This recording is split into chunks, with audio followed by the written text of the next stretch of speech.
Filipino 4, Term 1, Week 2. Pabula. Di verbal na hudyat. Matatag curriculum. Bansang makabata, batang makabansa. With me, Teacher KMT. Magandang araw mga bata! Ngayon ay pag-aaralan natin ang tungkol sa pabula at di verbal na hudyat. Mga kasanayan at layunin.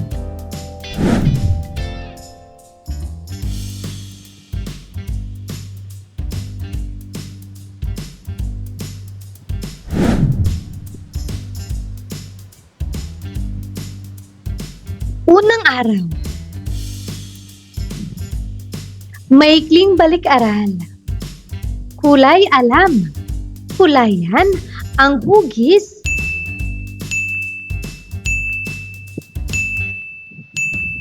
Ng mga pahayag na maiugnay sa salitang alamat.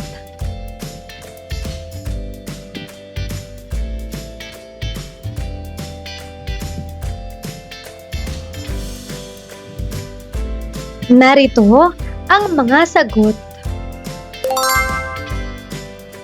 Una, ang tauhan ay ang mga gumaganap sa isang alamat. Pangalawa, ang alamat ay isang uri ng kwentong bayan. At pangatlo, ang banghay ay ang pagkakasunod-sunod ng mga pangyayari sa isang alamat. Paglinang sa kahalagahan sa pagkatuto sa aralin. Gagabayin ka ng iyong guro para sa gawain na ito.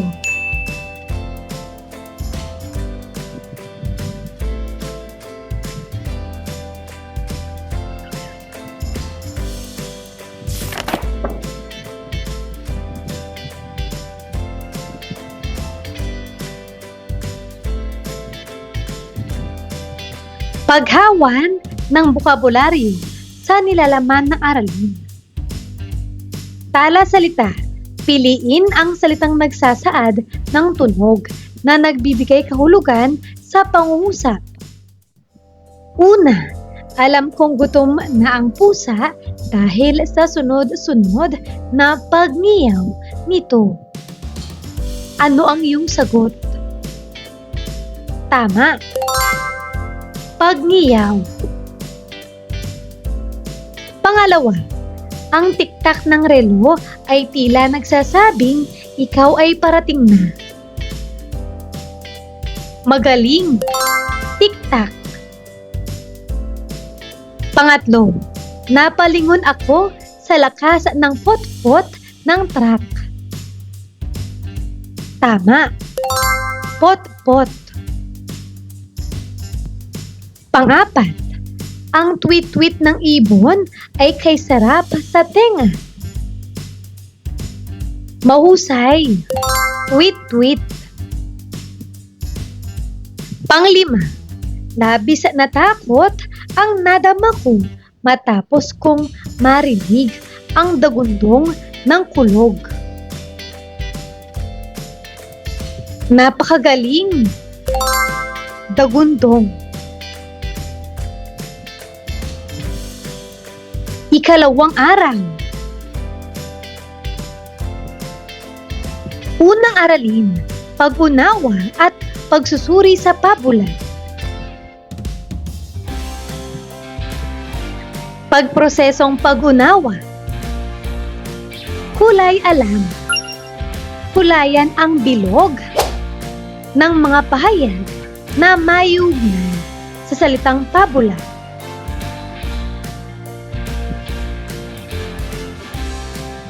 Tama. Ang mga tamang sagot ay hayop, ugali ng tao, kathang isip, at may-aran.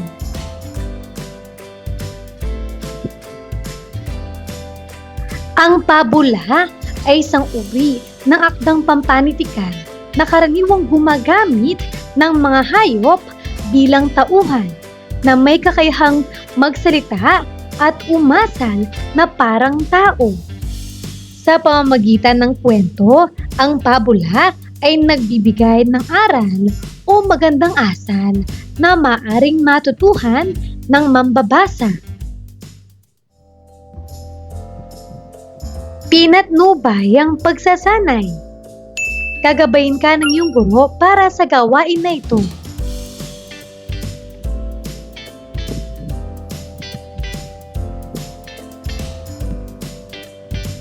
Story frame. Pagkatapos panoorin, ibigay ang mga detalyeng hinihingi kaugnay sa pinanood o binasang pabula. Tauhan.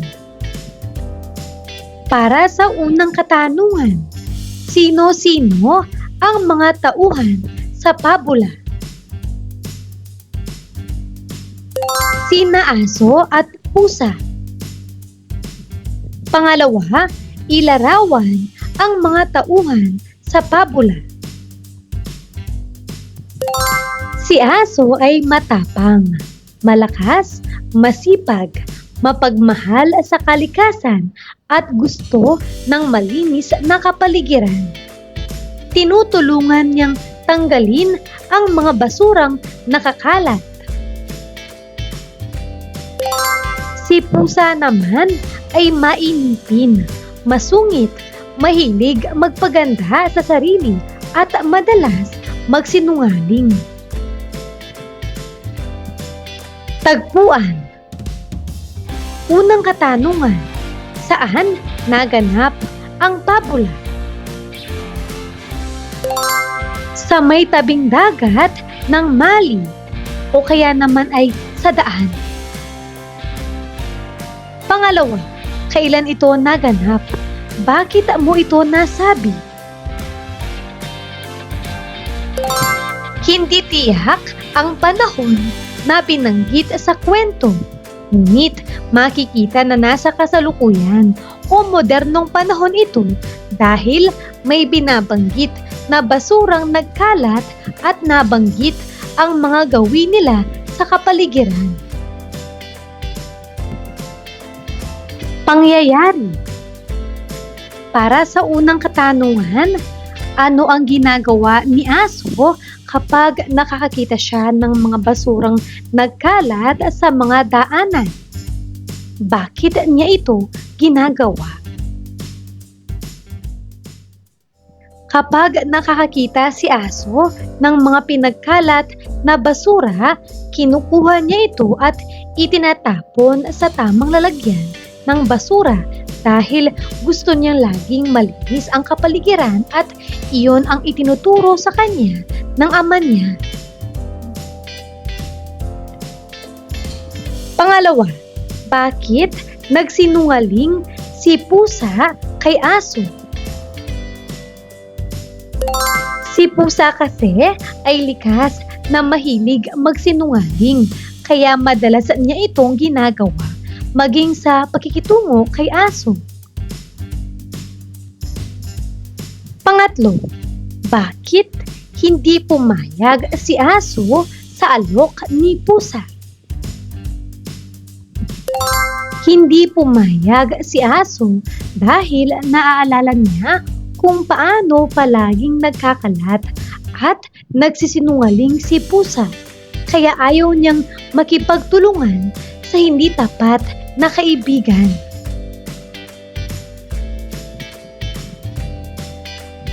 Pang-apat, ano ang nangyari kay pusa nang bumagyo?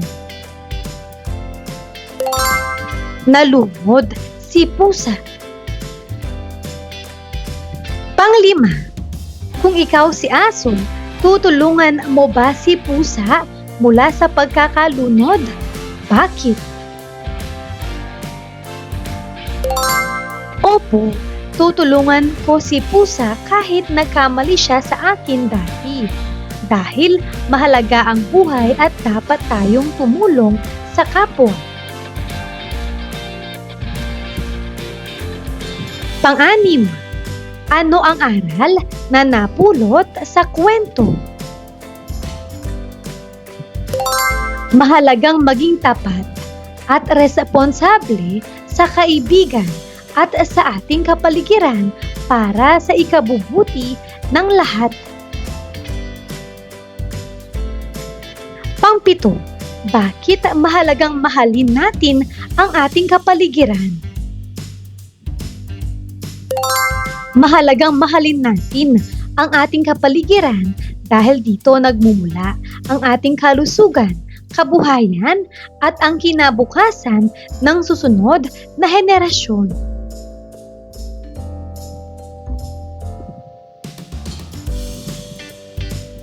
Paglalapat at pag-uugnay. Bokabularyo. Paano to? Ibigay ang kasing kahulugan ng mga salita ayon sa pagkakagamit nito sa kwento. Una, laylayan. Ito ay sisidlan. Pangalawa, palamuti. Ito ay dekorasyon. Pangatlo, sutil. Mapang-asar.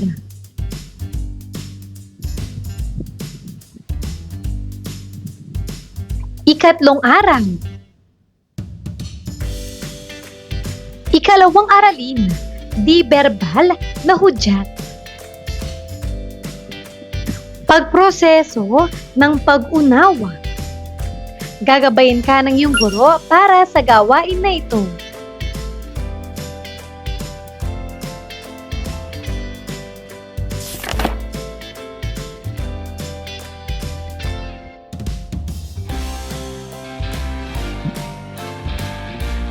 Pinatnubay ang pagsasanay.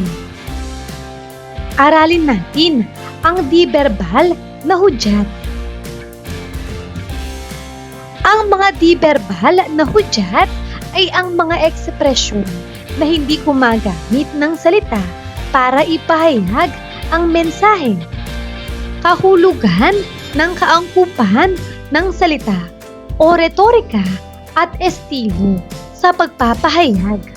Sa konteksto ng di-verbal na hudyat ay ang paggamit ng mga kilos, galaw, ekspresyon ng mukha, tono ng boses, at iba pang paraan ng komunikasyon upang maiparating ang intensyon o mensahe sa mga tagapakinig o tagapanood. Halimbawa, sa isang ritual na naglalaman ng di-verbal na hudyat, ang pagtango ng ulo o pag-ngiti ng mga tao ay maaaring maging bahagi ng komunikasyon. Ang paraan ng kanilang paggalaw at ekspresyon ng mukha ay maaaring magbigay ng kahulugan o impormasyon hinggil sa ritual. Kung ang ritual ay naglalaman ng mga kilos tulad ng pag-awit, pagsayaw, o paggalaw ng kamay, ang kaangkupan ng mga kilos na ito sa ritual at ang kanilang estilong pagpapahayag ay dapat na nagpapakita ng kahalagahan at kahulugan ng pagdiriwang. Sa ganitong paraan, ang kaangkupan ng salita, retorika at estilo sa pagpapahayag sa konteksto ng mga di-verbal na hudyat ay tumutukoy sa kung paano ang mga kilos at ekspresyon ay maayos na nakapagpapahayag ng mensahe o kahulugan sa isang partikular na sitwasyon o ritual. Alam ko, magbigay ng mga di-verbal na hudyat at ibigay ang kahulugan ng mga ito.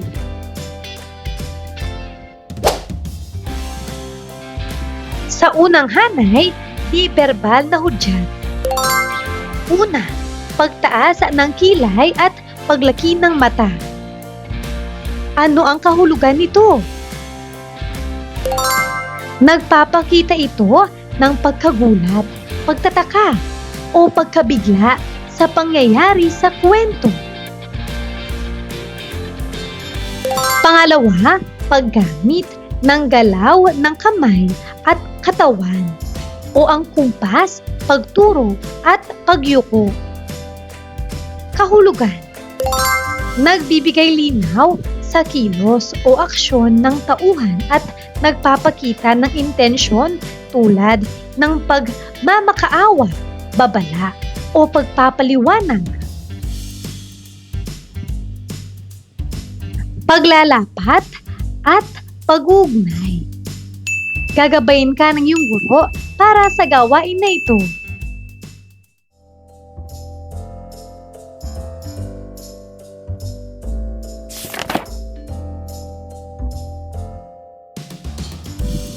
Ika-4 na aral. Pabaong pagkatuto. Kwento ko. Sumulat ng isang maikling kwento tungkol sa paboritong alagang hayop. Ibahagi sa klase ang isinulat na maikling salaysay gamit ang mga di-verbal na hudyat sa pagpapahayag at mga angkop na salita sa pagpapahayag. Pagsusulit. Panuto. Ibigay ang kasing kahulugan ng mga nasa lungguhitang salita. Gamitin sa sariling pangungusap ang nasa lungguhitang salita. Una, si aso ay matapang, malakas, masipag at mapagmahal sa kalikasan. Magaling. Kasing kahulugan. Makakalikasan o kaya naman ay may malasakit sa kapaligiran. Narito naman ang halimbawang pangungusap. Dapat tayong maging mapagmahal sa kalikasan upang manatiling malinis ang ating kapaligiran. Pangalawa, si pusa naman ay palaging bagot, mainipin ang ulo, masungit at hindi mawawala sa kanya ang magpaganda sa sarili. Kasing kahulugan, inip o kaya naman ay walang gana. Maaring pangungusap, ako ay bagot kapag walang ginagawa sa bahay. Pangatlo, ayoko nga pusa. Sabi ko nga sa'yo kahapon na pwede tayong maapektuhan ng pagbaha at pagbagyo.